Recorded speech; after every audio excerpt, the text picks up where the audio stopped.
Steve in Lake Charles, Louisiana, listening on Immaculate Heart Radio. You are on with Jimmy Akin.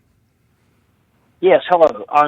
First off, I don't believe in sola scriptura, but I often get questioned by Protestants. So my question about free will is it scriptural? And secondly, on this program this week, I've heard people say that God cannot lie and that Jesus could not sin. So my question about that is, does God have free will? Okay. In regard to the first question, the term free will is a theological term. It developed in theology after the writing of the New Testament. So you won't find the term free will in Scripture, but then you won't find a lot of other theological terms in Scripture either. You won't find the term Trinity in Scripture because even though the concept of the Trinity is in Scripture, the word is of later origin. Similarly, the word Bible isn't in Scripture. That's another term that came along much later. And so even though the books of the Bible are Scripture, they don't use the word Bible in them. So it's the same with free will. Free will is a later theological term, but it describes a reality that is found in Scripture. And this is indicated by a number of passages. One of the things that happens all over the place in both the Old and the New Testament is people are exhorted to do stuff. Thus, for example, in Deuteronomy, you have God telling the Israelites that He's set life and death before them, therefore choose life. Well, that means they have a choice. He's not forcing them to do one or the other. And so that presupposes that they have a choice, or a genuinely free choice, or free will.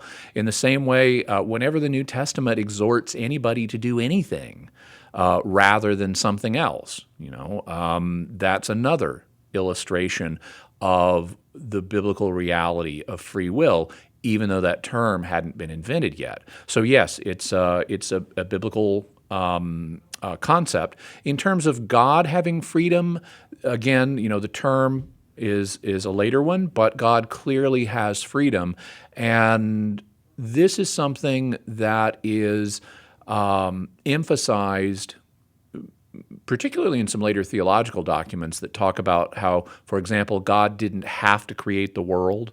That was a free choice on His part. He did it out of love for us and to display His glory, but He didn't have to create the world. He was all-sufficient in and of Himself, and so He had no need to create the world.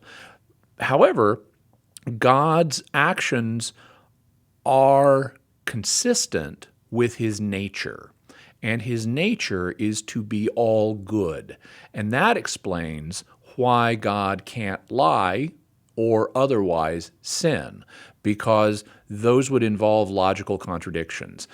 Divine omnipotence means that God can do anything that is logically consistent. It doesn't mean He can do anything you can say, because there are some things you can say that contain logical contradictions, and if you think about them, they're just gibberish. For example, the concept of a square circle or a married bachelor, both of those concepts involve logical contradictions. Something can't have both a square perimeter and a circular perimeter and have only one perimeter. So a square circle is nonsense. Same thing with a four-sided triangle or a married bachelor. You can be married or a bachelor, but you can't be a married bachelor. So statements like God can make a married bachelor is just logical gibberish. And so God could make married people, God could make bachelors, but it's not within the scope of omnipotence to say God could make a married bachelor. That's just gibberish. And in the same way, the idea of an all-perfect, all-good being sinning, whether it's the sin of lying or something else, it's also gibberish. An infinitely holy God that sins. That's logical gibberish. And so consequently, God can do anything that's logically possible, but He can't sin because that would contradict His nature as an all-holy God. And so the idea of an all-holy God sinning is just more conceptual incoherence, just like four-sided triangles and married bachelors. Thank you, Steve. There's lots of choices that don't involve sin, however. Exactly. So Any right. choice that's not logically contradictory, God could make.